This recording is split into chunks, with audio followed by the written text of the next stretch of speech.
Supreme কোর্টে জানিয়ে দিল যে এসআইআর বন্ধ করা যাবে না। প্রয়োজন হলে আমরা নির্দেশ দেবো, কিন্তু কোনো প্রতিবন্ধকতাই সামনে আনা যাবে না এসআইআর এর ক্ষেত্রে। মুখ ঢেকে গেছে পুরো। আমাকে তলা থেকে কেউ যদি দেখুন, আপনারা টুকরো টুকরো যা পাচ্ছেন আমিও পাচ্ছি, সেটা থেকে মন্তব্য করতে জাজমেন্টটা পিছিয়ে যাবে বা আসার পক্ষে আজকের জাজমেন্টটা ইন্টারিম জাজমেন্ট, ফাইনাল নয়, সেটাও আমি জানি না উনি ডিসপোজ আপ করবেন না পেন্ডিং রাখবেন। এটা মহামান্য প্রধান বিচারপতির বেঞ্চেস মানে জাজেস বেঞ্চের ব্যাপার। কিন্তু আপনার সিজিআই মহোদয়, অনারেবল রেসপেক্টেড সিজিআই মহোদয়ের যে মন্তব্যগুলো আমরা দেখেছি, তাতে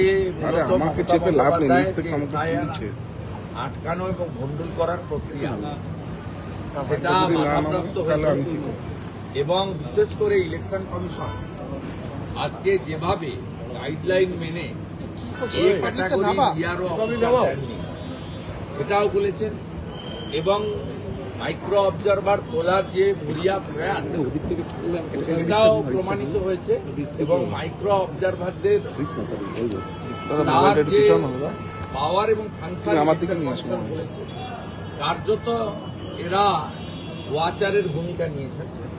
কিন্তু আমাদের আরপি অ্যাক্ট অনুযায়ী নাম তোলা বা খারিজ করার কমপ্লিট পাওয়ার ইআরওদের।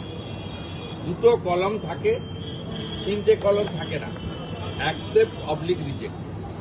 এবারে যদি ভুয়া যেগুলো মানে সন্দেহজনক তাকে আপনি অ্যাকসেপ্ট করেন, সেক্ষেত্রে ইআরওদের বিরুদ্ধে আমরাও ফাইনাল ভোটার লিস্ট বেরোনোর পরে কোর্টে যেতে পারি অ্যাজ এ স্বীকৃত রাজনৈতিক দল এবং ভোটার হিসেবে আমাদেরও এভরি রাইট আছে।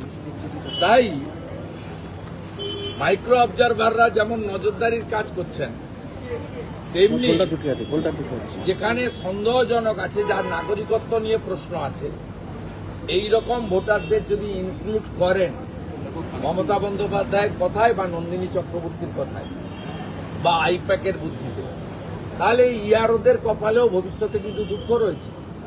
যে রাস্তাটা তৃণমূল কংগ্রেস এবং তার নেত্রী কলকাতাতে সুপ্রিম কোর্টে খুলে দিলেন, তার ফলে ফাইনাল ভোটার লিস্ট পরে সন্দেহজনক অবৈধ অনুপ্রবেশকারী, মূলত বাংলাদেশি মুসলিম এবং রোহিঙ্গা, এদের নাম যদি ভোটার তালিকায় থেকে যায়, 18 বছরের নিচে যদি কোনো লোকের নাম থেকে যায়, মৃত লোকের যদি নাম থেকে যায়, তার ফুল রেসপন্সিবিলিটি গোজ টু ইআরও।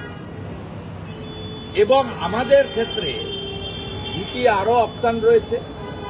ইআরওরা যদি ভুয়া নাম রেখে দেয়, আমাদের কাছে যদি তথ্য থাকে, আমরা ডিইওর কাছে আপিল করতে পারবো, অর্থাৎ district electoral role registration officer মানে ডিএম।